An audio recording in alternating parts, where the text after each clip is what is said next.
Hi guys, I'm Rajkumar. I'm freelancer. Today பார்க்க போகிற videos என்ன அப்படின்னா கூகுள் ஆட்சன்ஸ்லேருந்து எனக்கு எவ்வளோ ரெவன்யூ ஃபார் டேவுக்கு கிடச்சிட்ருக்கு. ஒரு பிகினராக இருந்து நீங்கள் ஃபஸ்ட் டைம் ஓகேங்களா கூகுள் ஆட்சன்ஸ்லேருந்து மணி மேக் பண்ணணும்னு நினச்சி உள்ளே என்ட்ரி ஆகிறீங்க அப்படின்னா உங்களுக்கான ரிப்போர்ட் தான் இது. சரிங்களா? ஸோ ஸ்டார்டிங்கே சொல்லிடுறேன், இது ஒரு எக்ஸ்பெரிமெண்ட் வீடியோ. ஓகேங்களா? அது என்ன எக்ஸ்பெரிமெண்ட் அப்படின்னா கூகுள் ஆட்சன்ஸ்லேருந்து எல்லாராலையும் கண்டிப்பாக மணி மேக் பண்ண முடியுமா அப்படின்னு சொல்லிட்டு உங்களுக்கு ஒரு சில கொஸ்டின்ஸ்லாம் இருக்கும் இல்லையா? ஸோ உங்களுக்கான கொஸ்டினுக்கான ஆன்சர் எல்லாமே இந்த வீடியோவிலே கிடச்சிரும். பட் என்னோடய சஜஷன் என்ன அப்படின்னா நீங்கள் யாராக இருந்தாலும் சரி ஓகேங்களா, தென் எக்ஸ்பீரியன்ஸான பர்சன்ஸ் நீங்கள் என் வீடியோஸ் பார்க்குறீங்க அப்படின்னா இது உங்களுக்கு இல்லை. ஓகேவா? இந்த வீடியோ தென் ஒரு பிகினர் ஃபஸ்ட் டைம் கூகுள் ஆட்சன்ஸ் மூலிமா அதுவும் பிளாகிங் ஸ்டார்ட் பண்ணி நீங்கள் மணி மேக் பண்ணணும்னு நினச்சிங்க அப்படின்னா மொதல் 1 இயர் நீங்கள் எந்த மணியும் நீங்கள் எதிர்பார்க்கக்கூடாது. ₹1 கூட நீங்கள் எதிர்பார்க்கக்கூடாது. ஃபுல் அண்ட் ஃபுல் லேர்ன் பண்ணணும். வேர்ட் ப்ரெஸ்னால் என்ன, எப்படி ஆர்டிகல் பப்ளிஷ் பண்ணுறது, ஒரு எஸ்இஓ எப்படி பண்ணுறது, நம்மளுடைய காம்படிட்டர் யார், கீவேர்ட் ரிசர்ச்னால் என்ன, இது போல் ஏ டு Z ஒரு வெப்சைட்டை பற்றி நீங்கள் லேர்ன் பண்ணுறதுக்கே 1 இயர் டைம் எடுத்துக்கும். புரியுதுங்களா? ஸோ 1 இயர் நீ ஃபுல்லாக கற்றுக்கோ, நெக்ஸ்ட் இயர்ந்து மணி எதிர்பார்க்கலாம். சரிங்களா? சரி, டைம் பார்த்தீங்கன்னா 11:52 ஆகுது. இப்போது இது பகல் கிடையாது, நைட்டு. சரிங்களா? ஸோ எக்ஸ்பெரிமெண்ட்டு நம்ம ஸ்டார்ட் பண்ணி கிட்டத்தட்ட 2 மந்த்து நம்ம சக்ஸஸ்ஃபுல்லாக கொண்டுட்டு வந்துட்டுருக்குறோம். இதுக்கு முன்னாடி ஆல்ரெடி நான் 3 இயர்ஸ்க்கு மேலே நான் எக்ஸ்பெரிமெண்ட் பண்ணி ஃபார் டேவுக்கு $1 ஆரம்பித்து ஃபார் மந்த்துக்கு $1500 மேலே நான் எடுத்து நான் லைஃப் ப்ரூஃப் கொடுத்துருக்கேன். அதுக்கப்புறம் ரீசெண்டாக 2024 டில் எண்டு டிசம்பர் 1 ஆரம்பித்து இன்றைக்கி ஜனவரி 2025 டேட் ஆவரேஜ் 17க்கு மேலே ஆகிடுச்சு இன்றைக்கி ரேஞ்சுக்கு. ஓகேங்களா? ஸோ ஃப்ரெஷ்ஷாக ஒரு கூகுள் அட்சன்ஸ் அக்கௌண்ட்டில் மானிட்டேஷன் வாங்கிட்டு உங்களுக்கு ரிப்போர்ட் கொடுத்துட்ருக்கேன். இங்கே பாருங்கள், லாஸ்ட் பேமெண்ட்டு 00ன்னு இருக்குது. தெரியுதுங்களா இந்த இடத்த? தென் டிசம்பர் மந்த் மொத்தமாக நம்ம ஏர்ன் பண்ணதுன்னு பார்த்துச்சுன்னா $2.94 நம்ம ஏர்ன் பண்ணியிருக்கோம். தென் உங்களுக்காகவே நான் ஒவ்வொரு நாளும் ரிப்போர்ட்டு கொடுக்குறேன் இல்லையா? ஸோ நீங்கள் உங்களுக்கு இது நான் சொல்லக்கூடிய இன்ஃபர்மேஷன் ஈஸியாக இருக்கலாம். பட் ஆனால் ரியாலிட்டின்றது தெரிஞ்சுக்கணும். ஒரு பிகினர் ஃபஸ்ட் டைம் நீங்கள் வெப்சைட்டுக்குள்ளே என்ட்ரி ஆகுறீங்கன்னா உங்களுக்கு இது போல் தான் ரெவன்யூ வரும். சரியா? தென் நான் கொடுக்கக்கூடிய ரிப்போர்ட்டு ஃபேக்காக ஒரிஜினல்னு சொல்லி கேட்டிங்க அப்படின்னா பேஜ் ரீஃப்ரெஷ் பண்ணி காட்டுறேன். இதை விட வேறு எதுவும் நம்ம பண்ண முடியாது. ஏன்னா பேஜ் ரீஃப்ரெஷ் பண்ணுறதுலாம் ஒரே சாய்ஸ் இருக்குது.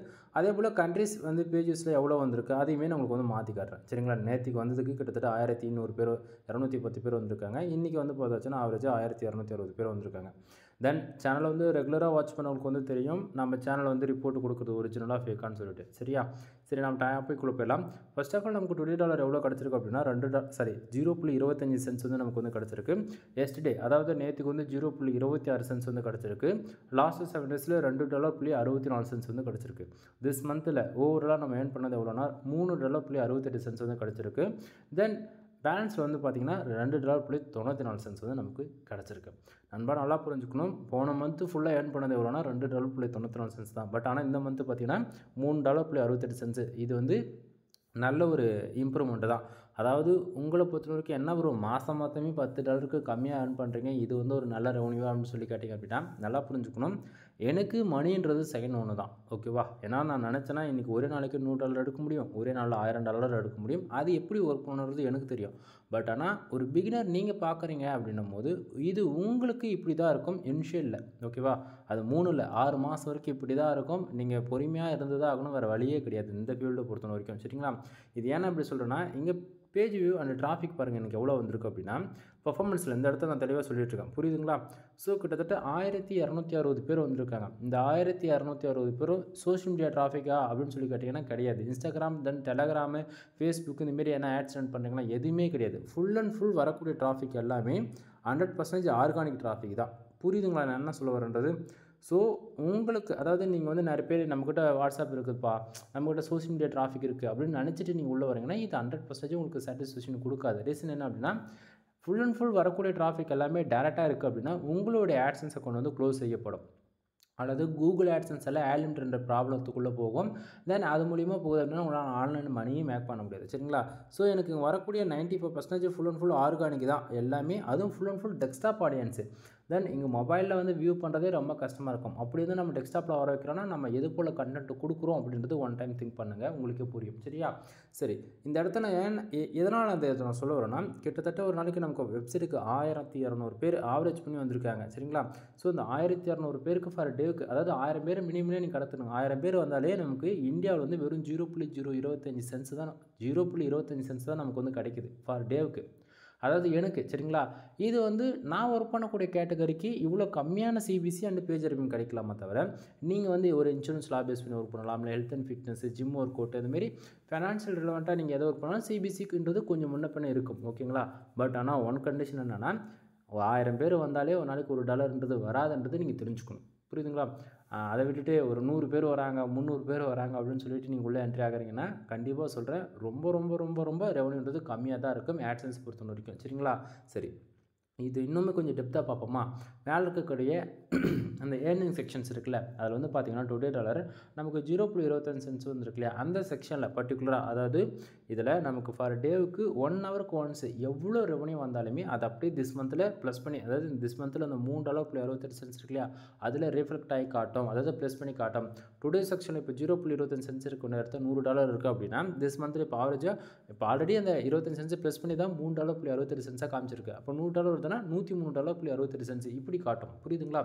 ஸோ டுடேவில் நமக்கு எவ்வளோ வந்தாலுமே, இந்த செக்ஷனாக நமக்கு எவ்வளோ ரெவன்யூ வந்தாலுமே எக்ஸாக்டிங்காக 1 ஹவருக்கு ஒன்ஸ் வந்து நமக்கு திஸ் மந்தில் அப்டேட் ஆகிடும். அப்படின்னா 45 மினிட்ஸ்க்கு ஒன்ஸ் வந்து எக்ஸாக்டிங்காக அப்டேட் ஆகிடும். புரியுதுங்களா. அப்போது எஸ்டேவும் லாஸ்ட் 7 டேஸ் அமௌண்ட் எங்கேருந்து வந்தது அப்படின்னா, இந்த பேஜ் கரெக்டாக 12 மணிக்கு மேலே நான் ரீஃப்ரெஷ் பண்ணுவேன். பாருங்கள், டுடேவில் இருக்கக்கூடிய செக்ஷன்ஸில் இருக்கக்கூடிய எல்லா அமௌண்ட்டும் எஸ்டேக்கு மூவ் ஆகிடும். எஸ்டேவில் இருக்கக்கூடிய 0.20 வந்து லாஸ்ட் 7 டேஸ்க்குள்ளே போய் ஆட் ஆகி நம்ம காட்டும். திஸ் மந்தில் எந்த ஒரு சேஞ்சஸுமே இருக்காது, ஏன்னா அது ஆல்ரெடி அப்டேட் ஆகி தான் காமிச்சிட்டு இருக்குது. சரிங்களா. தென் பேலன்ஸில் இருக்கக்கூடிய அமௌண்ட், இது போன மந்தோடைய அமௌண்ட்டு ஒவ்வொரு மந்த் எண்டில், அதாவது இன்னைக்கு டேட் 28 அப்படின்னா நாளைக்கு டேட் 1 அப்படின்னா நைட்டு 12 மணிக்கு மேலே என்ன பண்ணுவாங்கன்னா, இந்த திஸ் மந்தில் இருக்கக்கூடிய திஸ் மந்தில் இருக்கக்கூடிய $3.68 இருக்கு இல்லையா, அது என்ன பண்ணணும்னா அந்த செக்ஷன் 00ன்னு மாற்றிட்டு அந்த திஸ் மந்தில் இருக்கக்கூடிய எல்லா அமௌண்ட்டும் பேலன்ஸ்ன்ற இந்த செக்ஷனுக்கு வந்து மூவ் பண்ணி விடுவாங்க. சரிங்களா.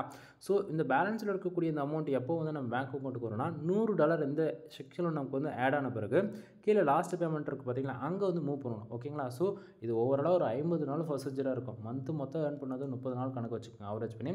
அதிலேருந்து 20 நாளைக்கு அமௌண்ட் வந்து ஹோல்டு பண்ணுவாங்க. நமக்கு வந்திருக்கக்கூடிய ரெவன்யூ உண்மைக்குமே ஒரிஜினலாக வந்திருக்கா, இல்லை சோஷியல் மீடியாவிலேருந்து வந்திருக்கா, இல்லை கூகுள் ஆட்ஸ் இந்த மாதிரி ஏதாச்சும் கேம்பிங் பண்ணி வந்திருக்கான்னு சொல்லிட்டு ரிவ்யூ செய்யப்படும்.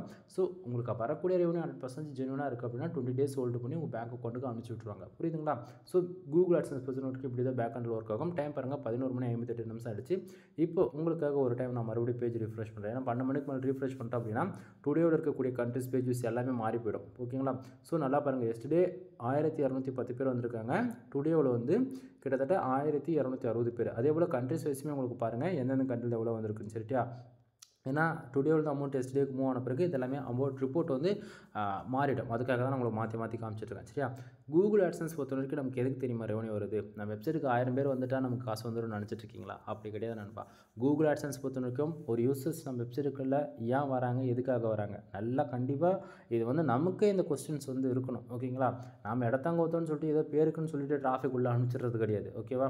நம்ம ஒரு ஆர்டிகல்ஸ் ப்ரிவேட் பண்ணுறோன்னா அதுக்கான ஒரு யூசர்ஸ், அந்த யூசர்ஸ் எது போல் அவங்க மொபைலோடைய குக்கீஸ் பேஸ் பண்ணி தான் அவங்களுக்கு ஆட் வந்து ஷோ பண்ணும். அதுபோல் நம்ம வெப்சைட்டுக்கு 1000 பேர் வராங்கன்னா அந்த 1000 பேர் வந்துட்டால் மட்டும் ரெவன்யூ ஜென்ரேட் ஆகாது. கீழே பாருங்கள் கிளிக்ஸ்னு போட்டு கிட்டத்தட்ட 12 கிளிக்ஸ் இருக்குது அப்படின்னா ஒரு யூசர்ஸ் நம்ம வெப்சைட்டுக்குள்ளே வந்து, அதாவது ஒரு யூசரில் கிட்டத்தட்ட 1260 பேர் நம்ம வெப்சைட்டுக்கு வந்துருக்காங்க. அதில் 12 பேர் ஆட் வந்து கிளிக் பண்ணியிருக்காங்க. கூகுள் ஆட்சன்ஸ் பொறுத்த வரைக்கும் ஆட் கிளிக் நடந்தால் தான் ரெவன்யூ ஜென்ரேட் ஆகும். சரிங்களா. ஸோ அந்த விதத்தில் நமக்கு 12 பேர் ஆட் வந்து கிளிக் பண்ணியிருக்காங்க. 12 பேர் ஆட் கிளிக் பண்ணதால் நமக்கு டுடேவில் வந்து 0.25 வந்து கிடச்சிருக்கு. புரியுதுங்களா. ஸோ எஸ்டே, அதாவது நேற்றுக்கு வந்து கிளிக் பண்ணது வந்து பார்த்தாச்சுன்னா கிட்டத்தட்ட 13 கிளிக் நடந்திருக்கு, 0.26 வந்து கிடச்சிருக்கு. தென் எஸ்டே சிபிசி 0.2 வந்து கிடச்சிருக்கு. இன்றைக்குமே சேம் அவ்வளோதான். ஓகேங்களா. ஸோ ரெகுலராக பார்க்குறவங்களுக்கு வந்து தெரியும். தென் பேஜ் அறிவியம் சிபிசி வந்து பார்த்திங்கன்னா நான் ஃபுல்லாகவே இன்றைக்கி ரேஞ்சுக்கு இந்தியா பேஸ் பண்ணி தான் ஒர்க் பண்ணிகிட்ருக்கேன். ஸோ அதனால் வந்து பார்த்திங்கன்னா எனக்கு பேஜ் அறிவியம்ன்றது ரொம்பவே கம்மியாக தான் இருக்குது. சிபிசி காஸ்ட் ஒர்க்கிலுக்கு ஒரு யூசர் வந்து தெரியாமல் ஆட் கிளிக் பண்ணாங்கன்னா 0.02 வந்து நமக்கு கிடைக்கணும். அப்போ 12 கிளிக்கு கணக்கு பண்ணி பாருங்கள், உங்களுக்கு ஆவரேஜ் பண்ணி வந்துடும். சரிங்களா. சரி, இப்போ இந்த பேஜ் அறிவியம் எதை பொறுத்து வருதுன்னா, இப்போ நான் வந்து எக்ஸாம்பிளுக்கு ஹெல்த் அண்ட் ஃபிட்னஸ் ஒர்க் பண்ணிகிட்ருக்கேன், டெக் பேஸ் பண்ணி ஒர்க் பண்ணிகிட்ருக்கேன் அப்படின்னும் போது அதுக்கு சம் கீவேர்ட்ஸ்க்கு எவ்வளோ சிபிசி இருக்குது. ஒரு ஆவரேஜாக ஒரு கீவேர்ட்ஸ்க்கு வந்து ஒரு $150 $300 இருக்குது ஒரு இன்சூரன்ஸ் லா பேஸ் பண்ணி கீவேர்ட்ஸ்க்கு அப்படின்னா, ஒரு யூசர் வந்து தெரியாமல் அந்த பர்டிகுலர் கீவேர்ட்ஸ்க்குள்ளே வந்து ஆர்கானிக்காக ஆட் கிளிக் பண்ணுறாங்க அப்படின்னா ஆவரேஜ் பண்ணி $50 $100 வரைக்கும் பேஜ் அறிவியம் கிடைக்கும். ஓகேங்களா. பேஜ் அறிவியம் எந்த அளவுக்கு வேலை அதிகமாக இருக்கோ அதுக்கு ரிலவெண்ட்டாக சிபிசி வந்து நமக்கு கிடைக்கும். காஸ்ட் ஒரு கிளிக்கு $30 தான் அதிகபட்சம் $700 வரைக்கும் ஃபார் டைமுக்கு வந்து கிடைக்கும். சரிங்களா. தென் இம்ப்ரெஷன் வந்து கிட்டத்தட்ட 2140 இம்ப்ரெஷன் வந்து கிடச்சிருக்கு. ஓகே, 1000 யூசர்ஸ்க்கு 2000ன்றது கம்மி தான். பட் ஆனால் 1000க்கு 6000 இம்ப்ரெஷன் வர்றது ஒன் ஆஃப் த பெஸ்ட் குவாலிட்டியாக இருக்கும். ஆனால் பட் நாம் யூஸ் பண்ணக்கூடிய தீம்ஸ் வந்து ரெஸ்பான்சிவாக ஆட் வந்து ஃபாஸ்ட்டாக வந்து ஷோ பண்ணணும். எல்லா தீம்ஸ்க்கும் இது வந்து பர்ஃபார்மன்ஸ் பண்ணாது. ஓகேங்களா? இது வேர்ட்ப்ரெஸ் தீம்ஸ்க்கு சொல்கிற நண்பா, பிளாகர் கிடையாது. சரியா? ஸோ இந்த இடத்த நம்ம வந்து இம்ப்ரெஷன் எதை பொறுத்து நம்ம கால்குலேட் பண்ணலாம் அப்படின்னா, 1000 பேர் வராங்க அப்படின்னா அந்த 1000 பேருக்கு ஆட் வந்து ஷோ பண்ணணும்னு அவசியமே கிடையாது. ஓகேங்களா? ஏன்னா இன்றைக்கி ரேஞ்சுக்கு உங்களுக்கே தெரியும் 90 ஆக்சுவலி டைம் 12:01 ஆகிடுச்சு. இப்போ ஒரு டைம் பேஜ் ரிஃப்ரெஷ் பண்ணிக்கலாம், வெயிட் பண்ணுங்கள். ஏன்னா ரிப்போர்ட் எல்லாமே மாறும் அதனால். சரிங்களா? ஸோ இப்போ மாறல, 12:05க்கு ரீஃப்ரெஷ் பண்ணுறேன், அப்போ மாறுங்க பாருங்கள். சரியா? தென் ஆனால் இந்த இடத்த பாருங்கள், பேஜ் ரிஃப்ரெஷ் பண்ணோன்னே ஆட் யூனிட்ஸில் இருந்த அந்த செக்ஷன் மட்டும் மூவ் ஆகிடுச்சு. ஏன்னா 12 மணி ஆனாலே எல்லாமே அப்டேட் ஆக ஸ்டார்ட் ஆகிடும். அதனால தான், வேறு ஒன்றும் கிடையாது. சரியா? ஸோ கூகுள் ஆட்சன்ஸ் பொறுத்த வரைக்கும் நமக்கு இம்ப்ரெஷன் எப்படி வருது அப்படின்னா, ஒரு யூசர்ஸ் வந்து வெப்சைட்டுக்குள்ளே இருக்காங்க அப்படின்னா அந்த யூசர்ஸ்க்கு வந்து ஆட் வந்து ஷோ பண்ணணும். புரியுதுங்களா? ஆனால் இங்கே 95% எனக்கு வரக்கூடிய அட்டென்சன்ஸ் எக்ஸ்ட்ரா பண்ணுறதால உங்களுக்கே தெரியும் கம்பல்சரி ஆட் பிளாக்கர்ன்றது யூஸ் பண்ணுவாங்க. இன்க்ளூட் நீங்கள் பார்க்குறீங்கன்னா நீங்கள் யூஸ் பண்ணுறீங்களா? புரியுதுங்களா என்ன சொல்ல வருன்றது? ஸோ அதுபோல் எனக்கு இருக்காங்க. இதுவே மொபைல் ஆடியன்ஸாக இருந்தாங்கன்னா எனக்கு நீங்கள் சொல்லவே தேவையில்ல, 1000க்கு நான் 6000 இம்ப்ரெஷனில் 10,000 இம்ப்ரெஷன் எனக்கு வந்து கிடைக்கும். புரியுதுங்களா? ஸோ இங்கே வந்து ஆடுன்றது ஷோ பண்ணணும். புரியுதுங்களா? நமக்கு வந்து இம்ப்ரெஷன் மட்டும் ஹையாக இருக்குது, ரெவன்யூ கம்மியாக வரணும்னா அங்கே வேலைக்கு ஆகாது. இம்ப்ரெஷன்றது நம்ம யூசர்ஸ் எவ்வளோ டைம், எவ்வளோ மினிட்ஸ் நம்ம வெப்சைட்டுக்குள்ள டியூரேஷன் அவங்க வெயிட் பண்ணிட்டு போகிறாங்களோ அதை பொறுத்து இம்ப்ரெஷன்றது கவுண்டிங் ஆகும். அது மூலிமா எந்த ப்ராப்ளம் இல்லை. பட் ஆனால் ஆட்சன்ஸ் பொறுத்த வரைக்கும் ஆடுகளுக்கு நடந்தால் தான் ரெவன்யூன்றது நல்லா ஞாபகத்தில் வச்சுங்க. இல்லை ப்ரோ என் வெப்சைட்டுக்கு டிராஃபிக் வர வச்சிட முடியும், கிளிக்லாம் எனக்கு வேண்டாம், வேறு என்ன ஆல்டர்னேட்டிவ் இருக்கானா ஆட் மேனேஜர். இதோட அட்வான்ஸ் லெவல் ஆட் மேனேஜர்னு ஒன்று இருக்குது. அங்கே வந்து பார்த்தீங்கன்னா பேஜ் வியூஸ், அதாவது இம்ப்ரெஷனுக்கு தான் காசு கொடுப்பாங்க. 1000 இம்ப்ரெஷனுக்கு இந்தியாவில் வந்தால் $1 கொடுக்குறோம்பா. அதே 1000 impression US, UK, Australia, Canada அது போல் டைரன் கண்ட்ரிலேருந்து வராங்க அப்படின்னா உங்களுக்கு நான் 10லேருந்து $300 கொடுக்குறோமான்ற போல் இருக்கும். ஓகேங்களா? ஸோ ஆட் மேனேஜர் அது வந்து அப்படி இல்லைனா ஆட் மோப்ன்றது வந்து ஆண்ட்ராய்டு அப்ளிகேஷன்ஸ்க்குனே வரக்கூடியது அது. ஓகேங்களா? ஸோ இதுபோல் ஆட்சன்ஸ் உடையது தனித்தனி டிபார்ட்மெண்ட்டில் நிறையவே இருக்குது. தென் அதில் ஒன்று தான் யூடியூப்பும் கூட. சரிங்களா? ஸோ எங்கே சுற்றி வந்தாலும் கடைசியில் ஆட்சன்ஸில் வந்து தான் லிங்க் ஆகுன்ற போல் இருக்கும். சரியா? தென் இதில் யூடியூபோட அதிகமாக ரெவன்யூ வரக்கூடிய ஒரே டிபார்ட்மெண்ட்னா ஆட்சன்ஸ் ஃபார் ஒன்லி. சரிங்களா? ஒரு ஆட் கிளிக்கு 10லேருந்து $50 கிடச்சிரும் சில டைமில். ஆனால் மாதம் மொத்தம் யூடியூப்பில் வீடியோ போட்டு $50 சம்பாதிக்க முடியும்னு நினச்சிட்டு இருக்கீங்களா? அப்படி கிடையாது நண்பா. இங்கே ஒவ்வொன்றும் ஒவ்வொரு விதமாக பேக் எண்டில் ஒர்க் ஆகிட்டு இருக்குது. ஒரு சிலது வந்து சொல்ல முடியாது, ஏன்னா பாலிசி விலேஷன் வந்துடும், புரிஞ்சுக்குங்க. தென் இந்த இடத்த வந்து பார்த்திங்க அப்படின்னா இன்றைக்கி அந்த 0.25 சென்ட்ஸ் வந்துக்கான ரீசன்ன்றது இந்த இடத்துல கண்ட்ரிஸ் பார்த்தா தெரியும். இந்தியா, ஃப்ரான்ஸ், தென் சவுதி அரேபியா, ஸ்ரீலங்கா, தென் யுனைடெட் ஸ்டேட்ஸ் வந்து பார்த்தாச்சுன்னா அதில் இந்தியாவில் மட்டும்தான் ஆல்மோஸ்ட் 1240 பேர் வந்திருக்காங்க. 11 பேர் ஆடு கிளிக் பண்ணியிருக்காங்க. ஃப்ரான்ஸ்லேருந்து 3 பேஜஸ் ஒரு ஆடு கிளிக் நடந்திருக்கு. பட் என்ன சொன்னாலுமே நமக்கு ரெவன்யூ ஒன்று ஜென்ரேட் ஆகலை. தென் சவுதி அரேபியாவில் வந்து பார்த்தீங்கன்னா ஒரே ஒரு பேஜ், ஸ்ரீலங்காவில் 8 பேஜ் வந்து கிடச்சிருக்கு. யுனைடெட் ஸ்டேட்ஸ் வந்து கிட்டத்தட்ட 10 பேஜஸ் வந்து கிடச்சிருக்கு. எந்த ஒரு ஆடு கிளிக்கும் நடக்கல. சரிங்களா? ஸோ அதுவே எஸ்டர்டே, அதாவது நேற்றுக்கு வந்து 0.26 சென்ட்ஸ் வந்து கிடச்சிருக்கு இல்லையா அந்த இடத்த. ஸோ அங்கே வந்து பார்த்தீங்கன்னா நேற்றுக்கு இந்தியா ஹோமன், தென் யுனைடெட் ஸ்டேட்ஸ் அரபு எஸ்டிமெண்ட்ஸ், யுனைடெட் ஸ்டேட்ஸ் மலேசியாவில் வந்து பார்த்தீங்க அப்படின்னா ஓவராலாக இந்தியாவில் வந்து 1190 பேர் வந்திருக்காங்க. ஓகேவா? ஸோ லாஸ்ட் 7 டேஸில் கிட்டத்தட்ட நமக்கு வந்திருக்காங்க பார்த்தாச்சுன்னா எந்தெந்த கண்ட்ரி பார்த்தாச்சுன்னா India, then United States Arab எஸ்டிமெண்ட்ஸ், United States, Singapore, then Malaysia வந்து பார்த்தாச்சுன்னா இந்தியாவில் வந்து கிட்டத்தட்ட 12,700 பேர் வந்திருக்காங்க. அதர் கண்ட்ரியில் வந்து பார்த்தாச்சுன்னா ஜஸ்ட் ஃபார் பேஜஸ் நமக்கு கிடச்சிருக்க தவிர ரெவன்யூன்றது அந்த அளவுக்கு நமக்கு வந்து கிடைக்கல. சரிங்களா? தென் உங்களுக்கு நான் இதுலேருந்து என்ன சொல்ல வரேன்றதுன்னா, இந்தியா பேஸ் பண்ணி ஒர்க் பண்ணாதீங்கன்றதான் நான் இன்டெரக்டாக சொல்ல வரேன். இன்டெரக்டாக நான் ஓப்பனே இதுதான். அப்போ ஏன் ப்ரோ நீ மட்டும் இந்தியா பேஸ் பண்ணி ஒர்க் பண்ணிட்டுருக்கேன்னா, நல்லா புரிஞ்சுக்குங்க, என் வீடியோஸ் பார்க்குறவங்க எல்லாருமே தமிழ் ஆடியன்ஸ். ஓகேவா? ஸோ உங்களுக்கு வந்து இங்கிலீஷ் வரலாம் கூட தமிழில் கன்சன்ட்ரேட் பண்ணுவீங்க, நீங்கள் உள்ளே ஒர்க் பண்ணுவீங்க. எக்ஸாம்பிள் இப்போ எடுத்துகிட்டா நிறைய பேர் வந்து தமிழ்நாட்டை சுற்றி வருவாங்க, எல்லா கோவிலுக்கு போவீங்க, எல்லா டெம்பிளுக்கு போவீங்க. ஸோ உங்களுக்கு தெரிஞ்ச இன்ஃபர்மேஷன் நீங்கள் தமிழில் கூட ரைட் பண்ணலாமே, அது தப்பு ஒன்றும் இல்லைல்ல. சரிங்களா? ஸோ இங்கே இங்கிலீஷ் தான் கம்பல்சரி இங்கே மெயின் ரூலாக வருமானா ஆமாம், பட் ஆனால் தமிழில் கூட ஒர்க் பண்ணலான்றது ஒரு சொல்ல வரேன். அது இல்லாமல் இன்சைடில் இந்தியா பேஸ் பண்ணி தான் எல்லாருமே ஒர்க் பண்ணுவீங்க, இதில் எந்த மாற்றமும் இல்லை. நம்ம என்ன தான் டயர் 1 கண்ட்ரி நான் வந்து சொன்னாலுமே நான் கீவேர்ட்ஸ் எடுத்து ஃபர்தராக ஒர்க் பண்ணிவிடுவேன். அதே கீவேர்ட் லிஸ்ட்டு கொடுத்தாலுமே நீங்கள் வந்து உண்மைக்குமே அந்த கண்ட்ரிக்கு அந்த கண்டென்ட் ஒர்த்தான்றது நீங்கள் தான் ரிசர்ச் பண்ணி எழுத வேண்டிய சுச்சுவேஷனுக்கு தள்ளப்படுவீங்க. புரியுதுங்களா? ஸோ ஒன்று பெனிஃபிட்டாக இருக்குன்னா ஒன்று வந்து பெனிஃபிட் இல்லாமல் தான் இருக்கும். அதை நம்ம மேனேஜ் பண்ணி தான் ஆகணும். ஓகேங்களா? ஸோ ஸ்டார்டிங் நான் சொல்கிறது நான் சொல்கிற கேட்டகரியில் ஒர்க் பண்ணணும்னு அவசியம் கிடையாது. உனக்கு என்ன பிடிச்சிருக்கோ, உனக்கு என்ன வருமோ அதில் தான் நீ ஒர்க் பண்ணணும். புரியுதுங்களா என்ன சொல்ல வரன்றது? அதை விட்டுட்டு அனதர் யூடியூப் சேனலில் வந்து சொல்லிட்டாங்கப்பா, அவங்க சொன்னால் கரெக்டாக இருக்குன்னு சொல்லிட்டு அதெல்லாம் வேலைக்கே ஆகாது. ஓகேவா? தென் டைம் 12:05 ஆகிடுச்சு. இப்போது ஒரு நான் பேஜ் வந்து ரிஃப்ரெஷ் பண்ணுறேன். நல்லா பாருங்கள்.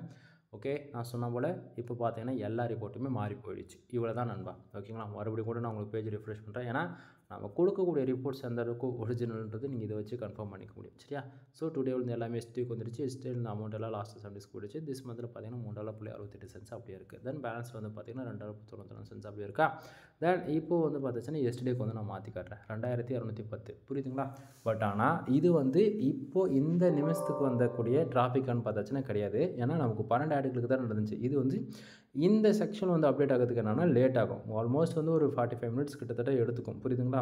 ஸோ இப்போதைக்கு அப்டேட் ஆக ஸ்டார்ட் ஆகிடுச்சுன்றது தெரிஞ்சுக்கும். 12:10 12:25 வரைக்கும் டைம் எடுத்துக்கும். பட் அவ்வளோ டைம்லாம் நான் வெயிட் பண்ண மாட்டேன். வீடியோ முடிச்சிடுவேன். சரிங்களா. ஸோ இது போல் தான் நம்ம ஆட்சன்ஸில் வந்து மணி வந்து ட்ரான்சாக்ஷன் நடக்கும் நைட்டில். பட் தெரிஞ்சுக்குங்க, ஒரு பிகினர்லாம் ஃபஸ்ட் டைம் உள்ளே என்ட்ரி ஆகிறீங்கன்னும் போது எப்படி பேக் ஹேண்டில் ஆட்சன்ஸ் அக்கௌண்ட் ஒர்க் ஆகுதுன்றது தெரியாமல் இருக்கு இல்லையா. ஸோ இப்படி தான் ஒர்க் ஆகும். இன்றைக்கி ரேஞ்சுக்கு நம்ம $1 கம்மியாக வந்து எடுத்து உங்களுக்கு வந்து ரெவன்யூன்றது ரிப்போர்ட்டாக கொடுக்குறேன்னா அதுலேயும் ஒரு காரணம் இருக்கும். இதுவே ஃபார் டேவுக்கு $100 எடுக்கும்போது நீ இவர் ஸ்டார்டிங் வந்து வீடியோ போடலன்னு சொல்லிட்டு நீங்கள் கொஸ்டின் கேட்பீங்க இல்லைங்களா.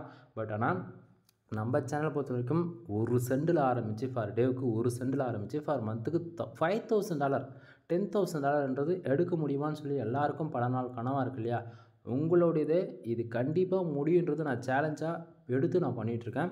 பட் ஆனால் ப்ரோ நீங்கள் என்ன சைடு ஒர்க் பண்ணுறீங்க, என்ன டொமைன் நேம் அப்படின்னு சொன்னீங்கன்னா வேண்டாம் நண்பா. என்சில் ஏன்னா வந்து எனக்கு டொமைன் நேம் சொல்கிறது பிரச்சனை கிடையாது. பட் என்ன பண்ணுறது, என்னுடைய காம்படிட்டர் எல்லாமே வேணும்னே VPN ப்ராக்ஸி யூஸ் பண்ணி சைட்டை வந்து மைக்ரேட் பண்ணுறது, ஆடு கிளிக் பண்ணுறதுன்னு சொல்லிட்டு பல விதத்தில் சைட்டை வந்து அதாவது மிஸ்யூஸ் பண்ணி விட்டுறாங்க. புரியுதுங்களா. ஸோ நம்ம என்றைக்கு $5,000 அச்சீவ் பண்ணுறோமோ அன்றைக்கி வந்து என்னோடய டொமைன் கண்டிப்பாக நான் உங்களுக்கு வந்து சொல்கிறேன். அது வரைக்கும் வெயிட் பண்ணுங்கள். சரிங்களா. தென் ஷார்ட் அண்ட் ஸ்வீட்டாக நம்மக்கிட்ட என்னென்ன பெய்டு சர்வீஸ் இருக்குன்றது சொல்லி முடிச்சிடறேன். முக்கியமாக நீங்கள் யாராச்சும் கூகுள் ஆட்சன்ஸ் மானிட்டேஷனுக்காக ட்ரை பண்ணிட்டுருக்கீங்க அப்படின்னா நம்மக்கிட்ட கண்டென்ட் ரைட்டிங் சர்வீஸ் அவைலபிள் இருக்குது. ஃபார் ஆர்டிகல் 2 கொடுத்துட்ருக்கோம். மினிமம் ப்ரைஸ் வந்து 200, அதாவது மினிமம் வேர்ட்ஸ் வந்து 1500 வேர்ட்ஸ் வந்து 2000 வேர்ட்ஸ் வரைக்கும் நம்ம வந்து கொடுத்துட்ருக்கோம். சரிங்களா. ஸோ ஆஃபர் வைஸ் பார்த்தாச்சு அப்படின்னா நீங்கள் யாராச்சும் கூகுள் ஆட்சன்ஸ் ரிலவெண்ட்டான 10 ஆர்டிகல் வாங்கினாலும் சரி அல்லது 30 ஆர்டிகல் வாங்கினாலும் சரி உங்களுக்கு ஜென்ரல் ப்ளஸ் ப்ரீமியம் தீம்ஸ் வந்து வித் லைஃப் லாங் லைசன்ஸ் கீயோட ஆக்டிவேட் பண்ணி கொடுக்குறோம் ஃப்ரீயாக. சரிங்களா. ஃபர்தர் இன்ஃபர்மேஷன் வேணும்னா நம்ம சேனல் ஆல்ரெடி வீடியோஸ் இருக்குது, செக் பண்ணி பாருங்கள். அப்படின்னா கால் பண்ணுங்கள். டிஸ்கிரிப்ஷன் கான்டாக்ட் நம்பர் கொடுத்துருக்கேன். உங்களுக்கு வெப்சைட் சம்மந்தமாக A to Z எல்லா சர்வீஸும் நம்மக்கிட்ட அவைலபிள் இருக்குங்க. இப்போ எக்ஸாம்பிளுக்கு வெப்சைட் வந்து பில்டு பண்ணி கொடுக்குறது, ஆட்சன்ஸ் வந்து மானிட்டேஷன் வாங்கி கொடுக்குறது, then content writing service, then backlink service, domain authority domain rating வந்து பண்ணி கொடுக்குறது, இது போல் வெப்சைட் சம்மந்தமாக A to Z எல்லா சர்வீஸும் அவைலபிளாக இருக்குது. கீழே டிஸ்கிரிப்ஷனில் கான்டாக்ட் நம்பர் கொடுத்துருக்கேன். கால் பண்ணி ஆர்டர் வந்து ப்ளேஸ் பண்ணிக்கோங்க. இல்லைப்பா எனக்கு வந்து டவுட்டு தான் கேட்கணும், டவுட்டு ஃபோன் பண்ணி கேட்கலாமான்னா தாராளமாக ஃபோன் பண்ணுங்கள். கண்டிப்பாக உங்களுக்கான ஆக்சஸ் வந்து எப்போயுமே அவைலபிளாக இருக்கும் நம்மக்கிட்ட. ஓகேங்களா.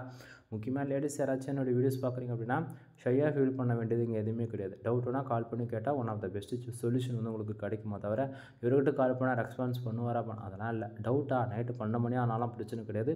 24/7 நான் எந்த சுச்சுவேஷன் இருந்தாலும் உங்களுக்கான ஆட்சன்றது கண்டிப்பாக கிடைக்கும். ஓகேங்களா. தென் எனிவே தேங்க்யூ ஃபார் வாட்சிங். ப்ளீஸ் சப்ஸ்கிரைப் நண்பா.